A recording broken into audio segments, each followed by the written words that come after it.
Nous sommes samedi, il fait très moche dehors, il y a un énorme orage, mon thé est juste là, brûlant, fumant, et je suis posée, vraiment chill, pour vous parler d'un sujet qui tourne en ce moment et dont j'ai pris connaissance récemment via la vidéo de Audrey de la chaîne du Souffle des Mots, qui a publié il y a quelques jours donc une vidéo qui s'intitule « La surconsommation des livres est-elle un problème ?» En fait, j'ai trouvé cette question très intéressante et j'ai trouvé de manière générale sa vidéo plutôt bien structurée. Elle a sollicité sa communauté et il y a un véritable échange qui s'engage avec les personnes qui regardent sa vidéo et qui commentent, donc je trouve ça très chouette. Il y a beaucoup de choses qu'elle a dites avec lesquelles je suis en accord et il y a parfois certains aspects où je me suis dit là par exemple j'aurais certainement rajouté ça. Franchement, pour être sur la blogosphère depuis quelques années maintenant,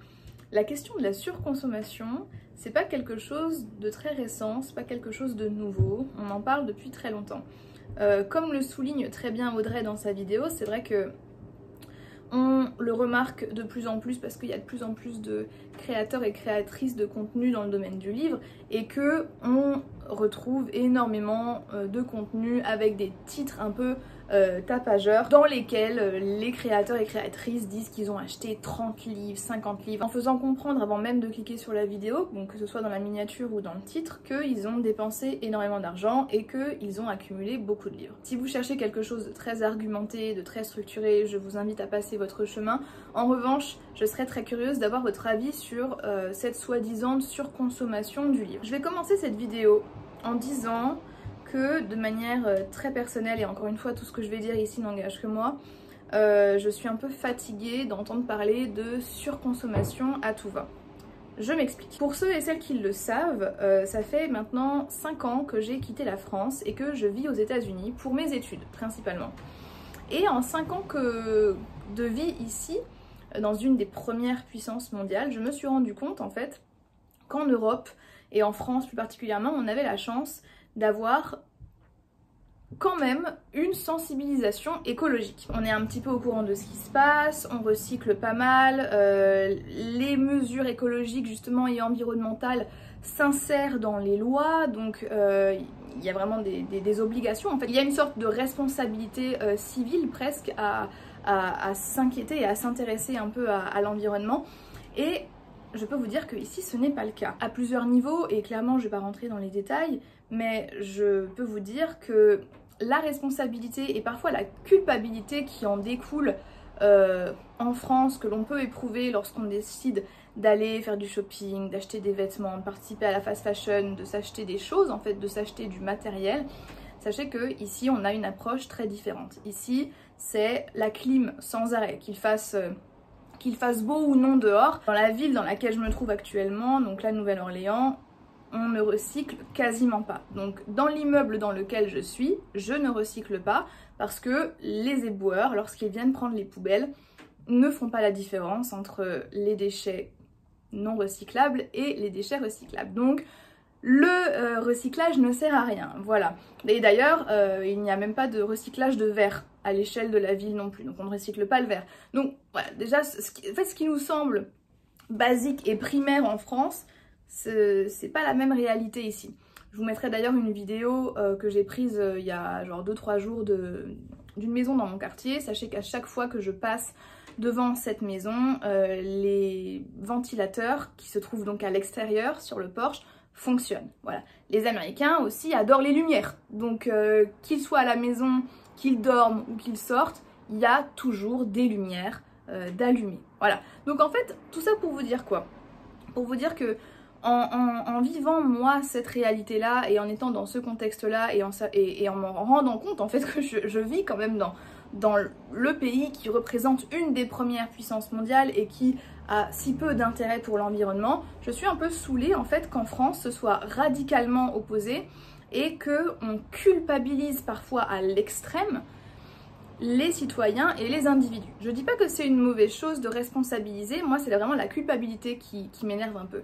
Donc pour revenir à la surconsommation du livre, je trouve ça vraiment remarquable, voire admirable, que des personnes en viennent à se poser la question de est-ce que c'est éthique, est-ce que c'est responsable d'acheter plein de livres, est-ce que c'est responsable de dépenser beaucoup d'argent dans du matériel même si celui-ci est culturel, et d'ailleurs on reviendra sur ce sujet plus tard. Tandis que dans d'autres pays, comme les États-Unis, le recyclage dans certaines villes n'est même pas mis en place. Je sais pas si vous comprenez un petit peu ce décalage que je ressens, et encore une fois je dis pas que c'est mauvais ce qu'on fait en France, je dis juste que les gens en viennent vraiment à se culpabiliser alors que des puissances mondiales s'en fichent, et vous êtes là à culpabiliser parce que vous avez acheté chez H&M, parce que vous avez acheté à droite à gauche, alors que l'écologie et l'environnement c'est avant tout un problème structurel en fait, il faut que ce soit pris en charge de manière structurelle. Donc bon, encore une fois, les actions faites par les individus, remarquables, super, peut-être commencer par mettre en place déjà le recyclage dans toutes les villes, surtout aux États-Unis. Ça serait déjà pas mal. C'était important pour moi de vous dire ça, peut-être pour essayer de vous déculpabiliser un petit peu, parce que chill, franchement, relaxez-vous. Ce qu'on fait en Europe, c'est quand même pas mal, comparé encore une fois à ce qu'il peut y avoir dans d'autres pays. Pour ce qui est de la consommation du livre particulièrement, je trouve ça hyper intéressant de savoir à quel point est-ce qu'on peut considérer que c'est de la consommation si c'est de la culture. C'est vrai que le livre, c'est avant tout un objet. Il y a une valeur symbolique très forte, bien entendu, surtout en France, et encore une fois, ça c'est typiquement français, le fait qu'il soit considéré comme un bien de première nécessité, et d'ailleurs Audrey le souligne dans sa vidéo, mais ça encore une fois, c'est typiquement français. C'est notre rapport à nous, à la culture et au livre. Le livre en France, c'est vraiment un business, voilà, c'est un business, c'est un marketing. Même le fait qu'il soit taxé comme les biens de première nécessité, ça aussi c'est une stratégie économique, hein. Faut pas croire que ce soit par bonté d'âme que c'est comme ça. La France se félicite d'ailleurs d'être une nation littéraire. Il y a une chose dont Audrey parlait avec laquelle j'étais pas très sûre d'être d'accord, c'était l'idée que parce que on consomme des livres, qui sont certes des objets mais aussi des biens culturels, alors c'est pas pareil que consommer du maquillage ou consommer des jeux vidéo, etc. Si je dois dire ce que je pense comme ça là sur le vif, je vous avoue que pour moi c'est pas très cohérent de placer du coup notre hobby, qui est certes considéré comme un bien de première nécessité, mais encore une fois dans le contexte de la France, donc c'est pas le cas partout déjà, de le placer un petit peu au-dessus d'autres hobbies qui peuvent procurer des sensations similaires. Donc par exemple, quand on lit un bon livre, quand on voilà, parcourt les pages d'un roman de fantasy ou autre, on va avoir des sensations. Pour certains, ça va provoquer des frissons, pour d'autres, ça va nous permettre de nous évader de notre réalité. Eh bien ça, ce que fait le livre, et d'ailleurs le livre n'est pas toujours à but éducatif par ailleurs, il y a des livres qui pour moi n'ont pas vraiment de valeur littéraire incroyable, et pour d'autres ça va être le livre de l'année. Donc vous voyez, là encore c'est très, je trouve c'est très difficile de déterminer oui ça c'est de la culture, ça c'est pas de la culture. Bon, c'est un peu compliqué quoi, mais en fait ce que je veux dire c'est que j'aimerais bien, je pense, qu'on évite cet élitisme qu'on décrit par ailleurs au sein même de notre communauté. On est les premiers et les premières à dire, évitez de dire qu'il y a de la sous-littérature, évitez de dire que telle littérature, ce n'est pas de la vraie littérature, etc. Enfin, je veux dire, on peut parler de la qualité littéraire, mais maintenant remettre en question la valeur, la valeur même du livre, ça on essaye de pas trop le faire au sein de notre communauté.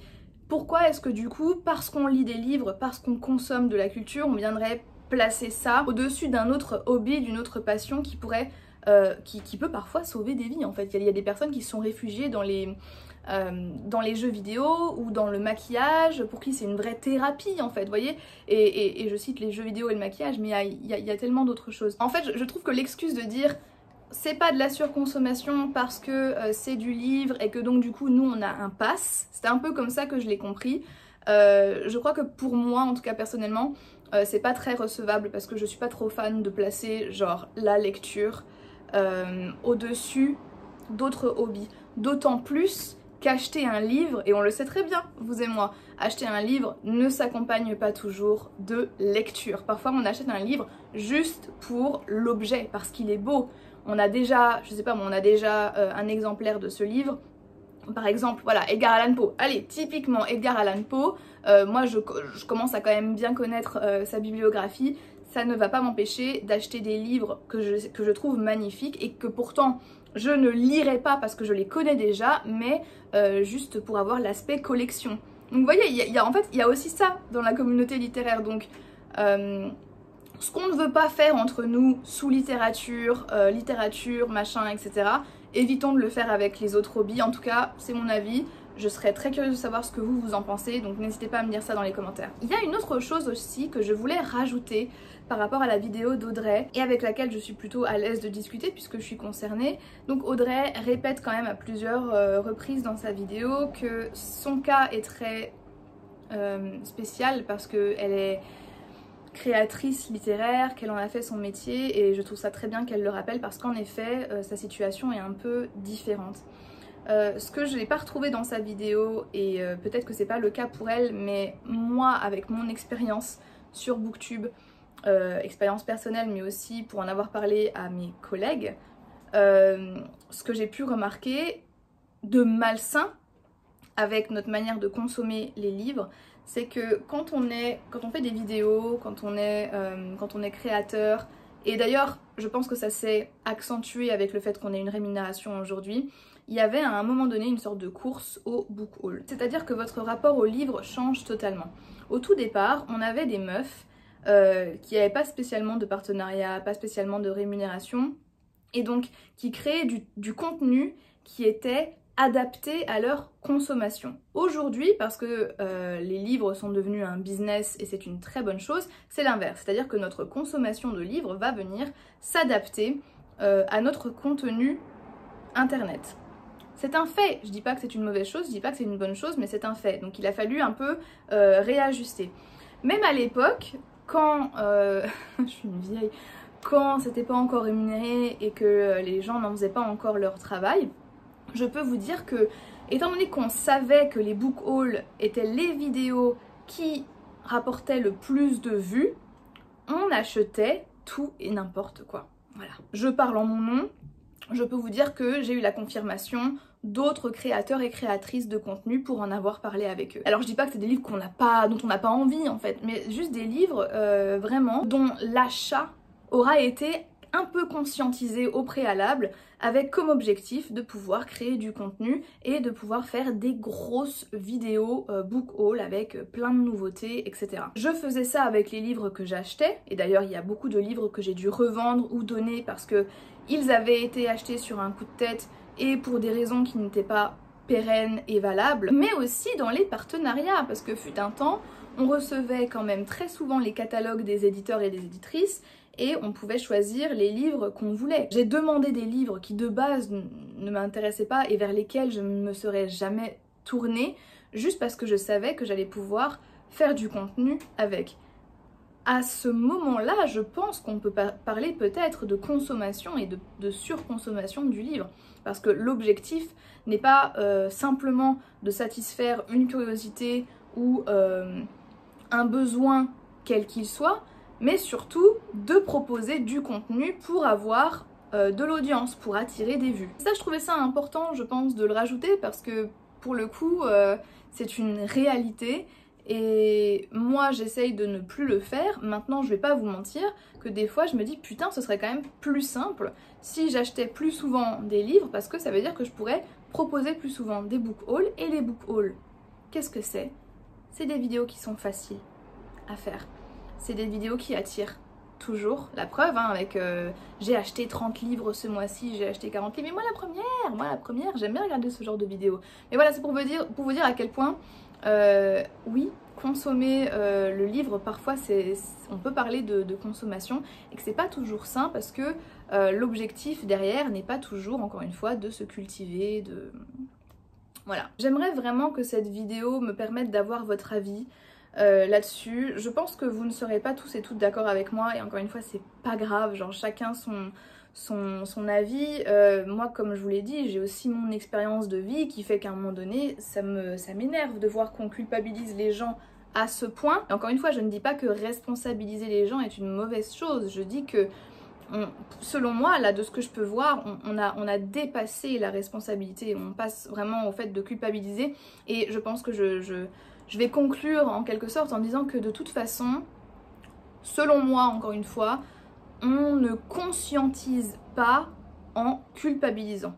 Que ce soit pour la surconsommation, pour l'environnement ou pour n'importe quel autre sujet, pour n'importe quel autre militantisme. C'est pas en rendant une personne, en accusant une personne de faire des choses ou de ne pas faire des choses. Ce n'est pas en accusant, en faisant naître une sorte de sentiment de culpabilité qu'on arrive à créer du changement sur le long terme.